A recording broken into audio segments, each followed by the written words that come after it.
Disclaimer. In this chapter, I will be discussing the murder of multiple young girls and women. This chapter may be triggering for some listeners.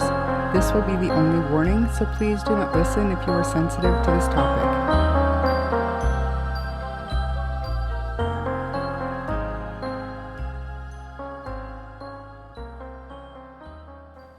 Well, hello.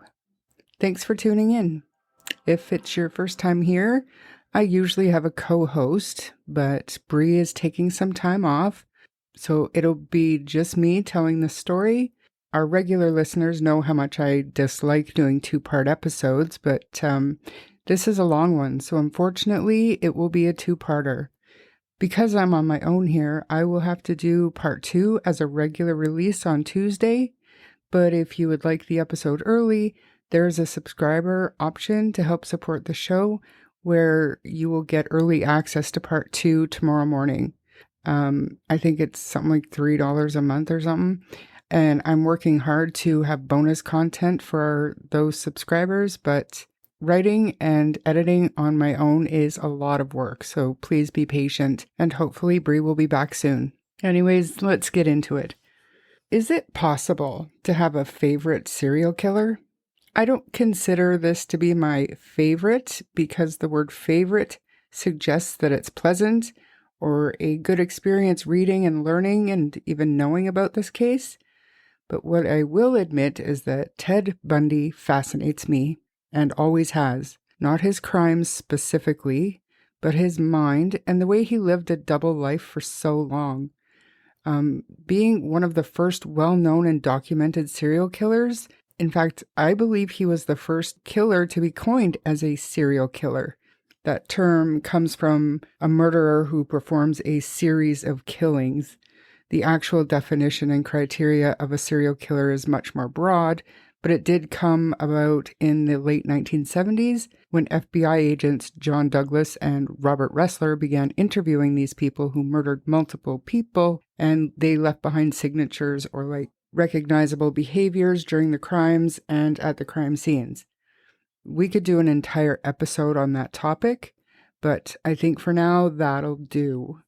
I think the best way to start telling Ted's story is to go back to the very beginning with his mom. Eleanor Louise Cowell was born on September 21st, 1924 in Philadelphia County, Pennsylvania. Her parents were Samuel and Eleanor Cowell. She was only 22 years old when she gave birth to her son, Theodore Robert Cowell, on November 24, 1946, at the Elizabeth Lund Home for Unwed Mothers in Burlington, Vermont. Eleanor was told to give the child up because of the shame associated with a child born out of wedlock. That shame would not just be pinned on her, but also to her family. Ted remained there for 2 months after his birth. His mother considered placing her baby up for adoption, but her father, Sam Cowell, wanted the baby to join the family in Philadelphia. Once there, Ted Cowell began life thinking that Louise was his sister, not his mother. At first glance, the Cowells were a normal family.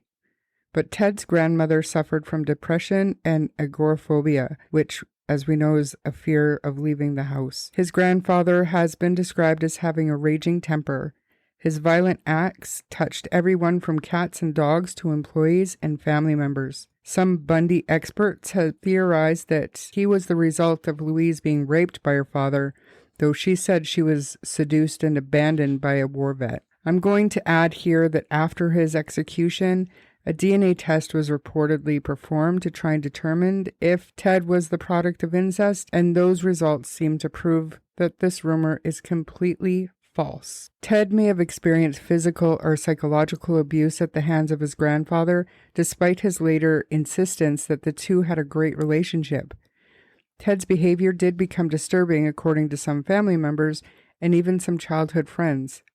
On at least one occasion, one aunt woke up to find her toddler nephew placing knives near her sleeping body.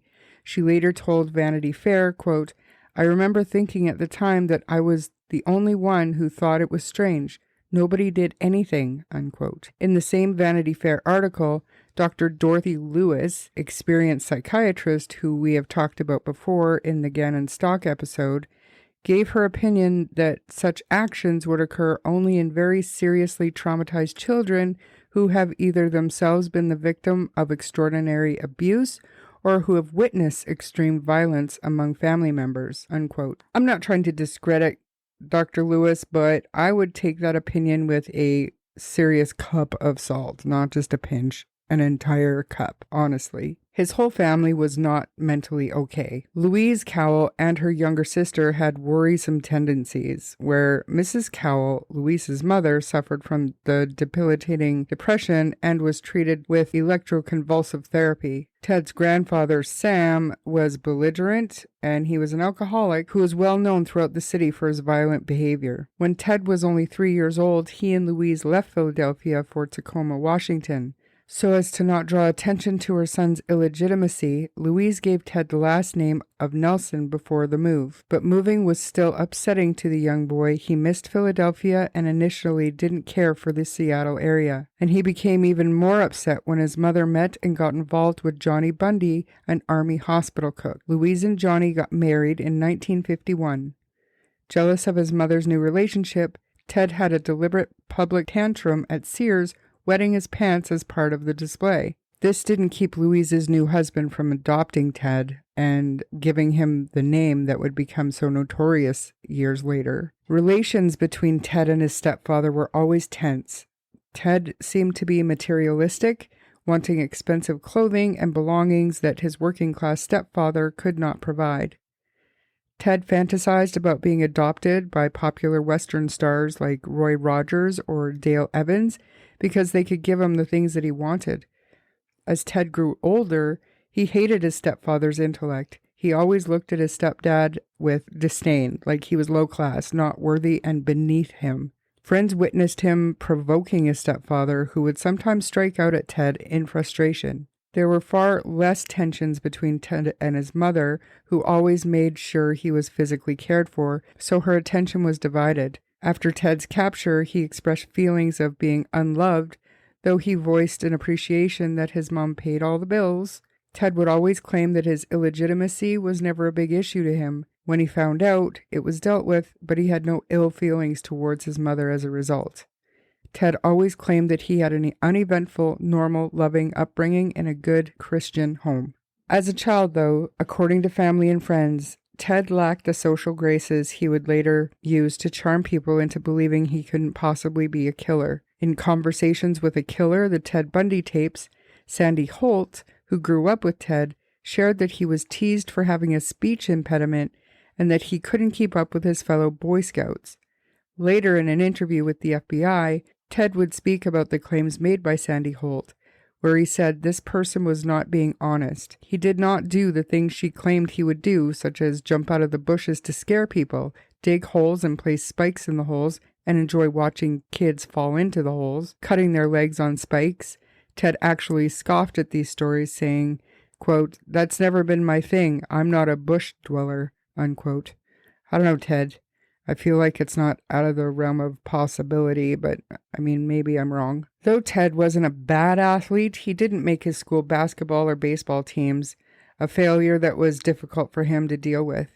In high school, he was a loner who went on only one date. He later explained, "It wasn't that I disliked women or were afraid of them. It was just I didn't seem to have an inkling as to what to do about them." Ted did do well in school, though.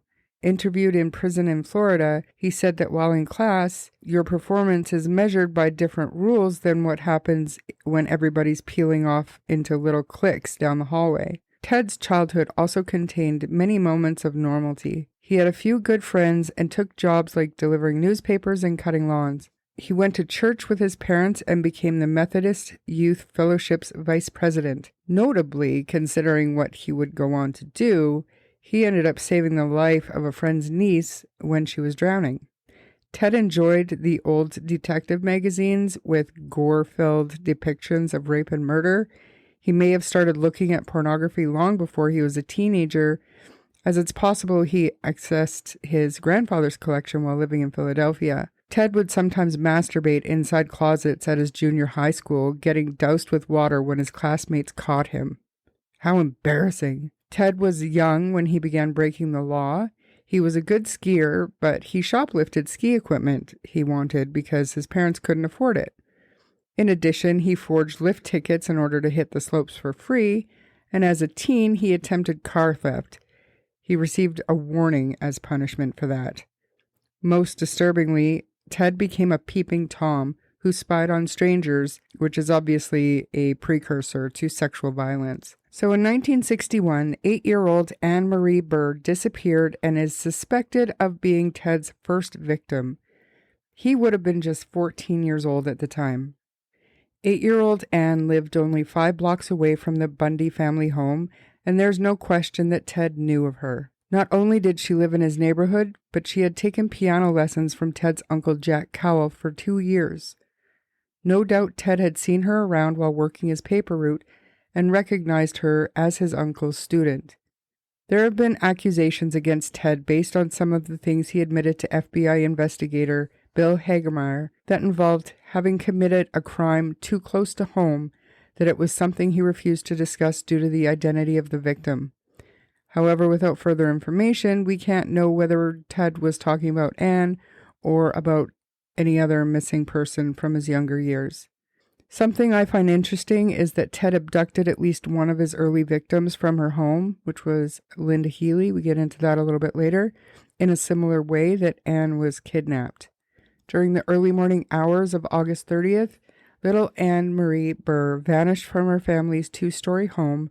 Her mother recalled that her daughter had gone into the bedroom earlier in the evening, later returning to her own bed. By 5:30 in the morning, the child was missing. Her parents discovered the front door was slightly ajar and noted that the living room window was open. Despite an area-wide search for Anne and various suspects questioned by police, neither an arrest was made nor was her body found. Though he seemed like a likely suspect years later, 14-year-old Ted wasn't initially suspected of the crime. He was only suggested as a suspect after he was in prison and officials realized that he had lived only 5 blocks away from her at the time of her abduction. Police figured that her kidnapper's quick, silent moving throughout the house showed a familiarity with the layout of the home. The family kept a first-floor window cracked to let the night breeze in. The abductor had pushed the Burr's garden bench beneath the window for leverage. Climbing to the window, he didn't realize he left a damp imprint of his size 6 or 7 shoe print on the bench, nor did he feel the window jamb catch a thread from his red shirt. Quietly, he slipped up the stairs to the room where the little girl slept. He carefully woke her and took her hand, leading her down the stairs without alarm or worry. She most likely knew her kidnapper and wasn't afraid. He unlocked the front door and removed the safety chain before leading Anne out the door, and she was never seen again. However, Ted always denied having anything to do with the killing of little Anne, but he always tried to distance himself from his crimes against his young victims. After graduating in 1965, Ted spent a year at the University of Puget Sound in Tacoma. He transferred to the University of Washington in 1966. He would go on to major in psychology as an undergrad. Sounds a little like Brian Kohlberger? I don't know. Ted initially wanted to major in Chinese and then urban planning, but ultimately settled on psychology. It was during this time, around 1969, that he met his longtime girlfriend, Liz, who he dated for years, 6 years actually. But he graduated with distinction in 1972 with a psychology degree from the University of Washington. Ted would go on to attend law school at the University of Utah. However, by this time he was already committing his horrific crimes and ended up dropping out of law school. So before dating Liz while in college, Ted met and started dating a woman who he had always felt was out of his league. He did his best to impress her and keep her happy, but eventually the woman broke up with him. It's widely stated that this breakup is what triggered his violent acts. Some say the way she did her hair is the same as most of Ted's victims. Again, in an FBI interview, Ted addressed this by saying that the breakup was difficult, but like any other man who got dumped, he moved on and met someone else. He denies that this situation had anything to do with the crimes he would go on to commit. So in January of 1974, Bundy's first known sexual attack happened when he broke into the apartment of Karen Sparks, a University of Washington student, while she slept. He beat her before sexually assaulting her. Though she was in a coma for 10 days following the attack, She survived, but has lived ever since with permanent disabilities. In February 1974, roughly a month later, Ted committed his first known murder. He broke into the apartment of Linda Ann Healy, who I mentioned earlier, who was another University of Washington student, beat her, and then abducted her. Her remains were later found on a Taylor Mountain site where Bundy had left multiple victims. Throughout the rest of 1974, while still at school, Ted would go on to commit at least 7 more murders throughout Washington and Colorado, or 7 murders that he confessed to, though there could be others. March 12, 1974, Donna Gail Manson, who was 19 years old, was abducted while walking to a jazz concert on the Evergreen State College campus in Olympia, Washington. Bundy ended up confessing to her murder, but her body's never been found. On April 17, 1974, Susan Elaine Rancourt, who was 18, disappeared as she walked across the Ellensburg Central Washington State College campus at night.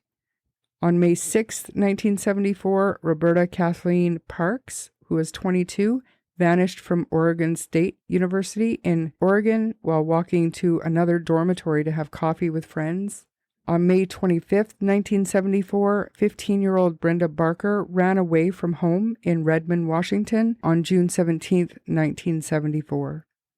On June 1, 1974, Brenda Ball, who was 22, disappeared from located in Washington. Georgianne Hawkins. She was 18 when she disappeared from behind her sorority house, Kappa Alpha Theta, at the University of Washington. I think that Georgianne's murder is one of the most famous of Ted's murders for a number of reasons. On the night of June 10th, 1974, Georgianne had gone to a party on campus with a friend where they did drink, but they didn't stay for too long. Georgianne left the party early because she needed to study for an upcoming Spanish final. On the way out of the party, she parted ways with her friends, saying that she wanted to go visit her boyfriend and say goodnight. Though Georgianne was apparently a cautious and careful person, she felt safe walking on the campus. It was brightly lit, and there were almost always other people around. Plus, Georgianne's boyfriend was a member of Beta Theta Pi, a fraternity whose house was not far from her sorority house. She made it to see her boyfriend around 12:30 a.m., and she hung around with him for about half an hour to an hour before leaving to head back to her own room for the night. The last person known to have seen Georgianne was a Beta Theta Pi fraternity brother named Dwayne. He heard the back door of the frat house shut, so he stuck his head out to investigate. When he saw Georgianne, he called out to her. They chatted for a few minutes before Georgianne continued her walk home. No definitive sign of Georgianne Hawkins has ever been seen since. So the Bundy connection in this case is straightforward and clear-cut. Ted confessed, in disturbing detail, to the abduction and murder. According to Ted, he used his favorite tactic of faking an injury and asking for help when he was approaching Georgianne. He claimed that he approached her on crutches and asked her to help him carry his briefcase to his car. Georgianne, being the kind of helpful person that she was known to be, agreed. Georgianne knelt into the car and placed the briefcase where Ted asked her to. While she was in this vulnerable position, he hit her over the head with a crowbar, rendering her unconscious. Ted then put her fully into the car and left the University of Washington campus. Would have done, but I think, well, let me start with one. Let me start this way. The unidentified remains. This is where I'm a little bit, the presence of the officers down here is a little bit unnerving. Some of this stuff I don't mind talking about, but because they wouldn't know from Adam. But names, I can write it down, or I can whisper it to you, or whatever. I just don't want the police getting any kind of names at this point. Well, can you hear that? I can hear it, yeah. Okay. I just said that the Hawkins girl's head was severed and taken up the road about 25 to 50 yards and buried in a location about 10 yards west of the road on a rocky hillside. Did you hear that? Mm-hmm. Yeah, but not anything you would have found that I know of. If you would have found it, probably you would have found damage to the head, the jaw in particular, probably broken. But if you'd found that, you would have known who it was. But anyway, I don't know. Right. Is there any reason you asked me that question? I was moving up the... So that was disturbing. Ted said that he returned to the abduction site the next day, and just feet away from investigators, found Georgianne's earrings that he had knocked out of her ears when he attacked her. He picked them up and searched for anything else that was left behind, which he said one of her white patent leather clogs were left behind. He got into his car and drove away. And just a little side note here, Ted removed the heads of at least 11 of his victims. Some reports even said that Ted confessed to having taken the heads with him, and that he would apply makeup to their faces and perform sex acts on them. He also would return to the dump sites of a number of his victims and perform necrophilic acts on his victims' remains. He actually suggested to investigators later that he thought that the Green River killer, who at that time was still unknown, probably would do the same thing. The police did speak to Ted at length about his opinions on who Ted called the Riverman. It's pretty well documented through the work of the detective Bob Keppel. But anyways, moving on. July 14th, 1974 was a day at Lake Sammamish State Park in Issaquah, Washington, where Ted struck twice. Janice Ann Ott was 23 at the time. When she disappeared from Lake Sammamish, she lived in Issaquah and worked as a caseworker at the Youth Services Center. Before she left on her yellow bicycle, she put a note on the door for her roommate to say that she was just going sunbathing and drew a sun on the note. Her husband, James, was attending medical school in California. 2 witnesses reported seeing her with a young man whose arm was in a cast. Denise Marie Nasland, who was 18, also disappeared from Lake Sammamish State Park. She was there with her boyfriend and another couple and went missing after she went to the bathroom. She lived in Seattle and was studying to become a computer programmer. Her mother said she had the kind of helpful nature that would place her in danger. Ted spotted Janice relaxing on the beach and decided to approach her. Moments before, he had attempted to lure another woman named Janice Graham away from the park. After introducing himself to Graham and claiming that his arm was injured, he asked her if she could help him unload a sailboat. Thinking that the boat was in the parking lot, she agreed and proceeded to follow him. However, Graham refused when she realized that he wanted her to get into his Volkswagen. He apologized and said that he should have mentioned the boat was not at that location, and Graham moved on. And so did Bundy, straight to Janice Ott. After approaching the 23-year-old, Ted employed the same ruse. He explained that his arm was injured from playing racquetball and that he needed someone to help him unload his catamaran boat. However, this time he modified his story and claimed that the boat was at his parents' house in Issaquah. From his perspective, he probably wanted to avoid another situation where his victims suddenly backed out. Although Janice was friendly towards Ted, she did display signs that she didn't really want to leave the beach. According to onlookers, he was pretty insistent. Judging by witness accounts, the following conversation took place after Ted introduced himself and explained that he needed help. Note the parts of this conversation are probably missing, as it's based on the recollection of people who were sitting within earshot. So Janice said, "Well, sit down and we can talk about it." And Ted said, "Well, it's up at my parents' house in Issaquah." Janice says, "Oh, really? I live in Issaquah." "Well, okay, I don't know how to sail, though." Ted says, "It'll be easy for me to teach you." And Janice goes, "Is there room for my bicycle in the car?" And Ted says, "Yes, it'll fit in the trunk." At this stage, Janice started to put her clothes back on and said, "Okay, I'll go, under one condition. I get a ride in the sailboat."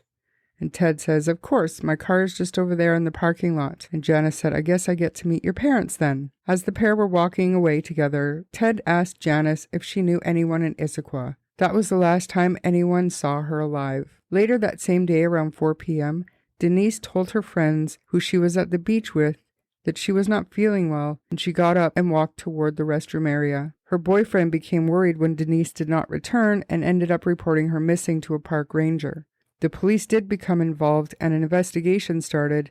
There were roughly 40,000 people at the beach that weekend, but police were able to get a composite sketch of the suspect and found out through witnesses that the man seen with Janice and witnesses at the restroom reported seeing a man of the same description talking to Denise, introducing himself as Ted. Little else came from the investigation other than the Volkswagen Beetle that Ted drove, but the witnesses mistakenly reported it to be gold in color. On September 6, 1974, 2 grouse hunters discovered their skeletal remains scattered across a grassy patch of land in a wooded area near Issaquah.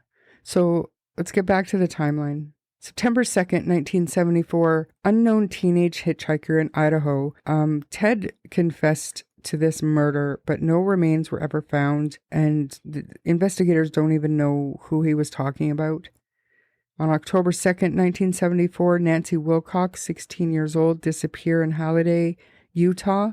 Nancy was last seen riding in a yellow Volkswagen Bug near her home on Arnett Drive in Halliday. She went out to buy a pack of gum and has never been heard from again. She was a student at Olympia High School and a cheerleader when she vanished, and very active in her Mormon church. Ted stated that she was never in his car. However, he confessed that he abducted her at knife point, sexually assaulted her in a nearby orchard, and strangled her. He said he buried her body near Capitol Reef National Park, over 200 miles from the site of her disappearance, and her body's never been found. On October 18, 1974, 17-year-old Melissa Ann Smith was abducted shortly after she left the parlor on West Central Street in Midvale around 9:30 p.m. One unconfirmed report suggests that he may have been asking women in the area to assist him with a car issue. Melissa was the daughter of Midvale Police Chief Louis Smith. Her murder took place just 16 days after Nancy Wilcox vanished from a nearby city of Halliday. On the night of her disappearance, Melissa was supposed to be staying at a friend's house. However, those plans fell through after her friend failed to answer the phone. After realizing that she had been stood up, she decided to leave the parlor and walk back to her home on Fern Drive. Sadly, she never made it that far. At some point during her journey, Ted managed to intercept the teenager and snatch her off the street.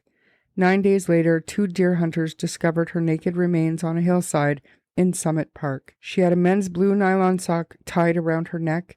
An autopsy report showed that she had also sustained multiple head injuries. Ted had raped, beaten, and then strangled the high school girl to death. Afterwards, he dragged her body down this hillside and dumped it face down in some scrub oak. The site was 23 miles from the pizza parlor where she was last seen.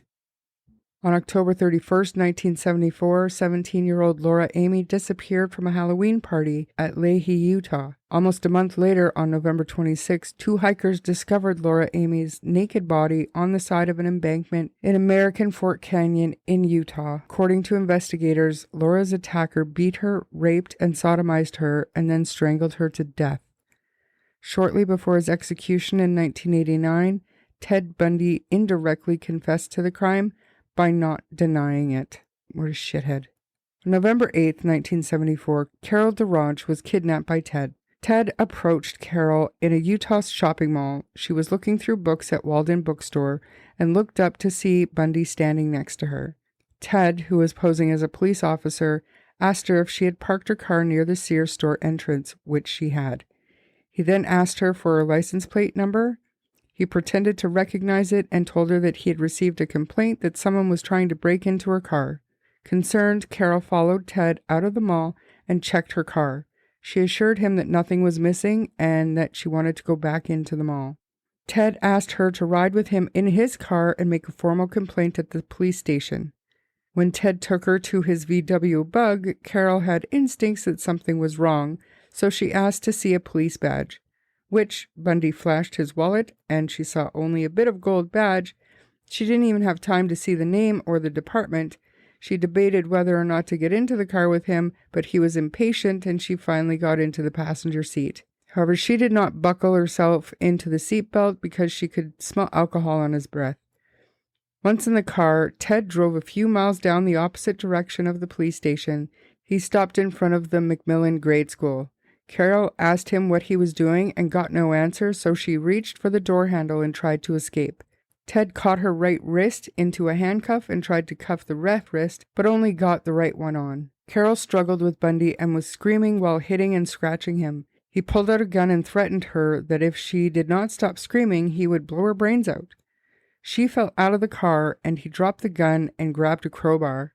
She used all of her strength that she had and fought the crowbar away and kicked Bundy right in the balls. She was able to break free. Carol ran into the street to stop the first car she saw, and the people in the car were Wilbur and Mary Walsh. She frantically attempted to get into their car, and when they saw it was a young woman, they let her in and drove her to the Murray Police Department. She then told police about the horrible experience. She was also able to give a description and information on the crowbar that she had felt with her hand, and the most vital evidence she had with her, the handcuff still attached to her right wrist. With the escape of Carol, Bundy was so angry and more frustrated. Later that same night, he kidnapped 17-year-old Debbie Kent, who was never seen again. Shortly before his execution, Ted confessed to investigators that he dumped Debbie's body at a site near Fairview, Utah. An intense search of the site produced human kneecap, which matched the profile for someone of Debbie's age and size. On January 12, 1975, Karen Campbell was with her fiancé, Dr. Raymond Godowski, and his 2 children in Colorado. Karen hoped she could enjoy the break away from work and spend more time with the children while her fiancé attended a seminar. While relaxing in the lounge of her hotel with her fiancé, his son, and daughter one night, she realized she had forgotten a magazine and returned to her room to retrieve it. Her fiancé and the children waited for her to return. He knew she was a bit ill that night and went back to the room to see if she needed help. Karen was nowhere in sight. In fact, she had never made it to the room. By mid-morning, confused and worried, Godowski informed the police of her disappearance. They searched every room in the hotel but found no trace of Karen. It was later determined that Ted Bundy had abducted and killed her. Her frozen and decomposing body was discovered on Monday, February 17, 1975, on the south side of Owl Creek Road, just west of the Sinclair Summit, which was within 100 miles from where Karen was last seen. On March 15, 1975, 26-year-old Julie Cunningham disappeared while on her way to a nearby tavern in Vail, Colorado. Ted confessed to investigators that he had buried Julie's body near Rifle, Colorado, but a search did not produce remains. On April 6th, Denise Oliverson was 25 years old when she was abducted while bicycling to visit her parents in Grand Junction, Colorado. Ted provided details of her murder, but her body was never found. While in prison, Ted confessed to Colorado investigators that he used crutches to approach Cunningham after asking her to help him carry some ski boots to his car. At the car, Ted clubbed her with his crowbar and immobilized her with handcuffs, later strangling her. On March 2, 1975, the skulls and jawbones and no other skeletal remains of Bundy's first 5 murder victims, which were Linda Ann Healy, Susan Rancourt, Roberta Parks, and Brenda Ball, were found on Taylor Mountain just east of Issaquah. Because Ball was not a college student and had disappeared from a bar rather than a campus, investigators had not initially believed her to be one of the Ted victims. Later, they would discover that she had been seen dancing at the Flame on the night of her disappearance with a man that matched the Ted description, including the sling on his arm. Years later, Ted claimed that he also dumped Donna Gail Manson's body there, but no trace of her has ever been found. Lynette Culver. Lynette was born on July 31st, 1962 in Renton, Washington.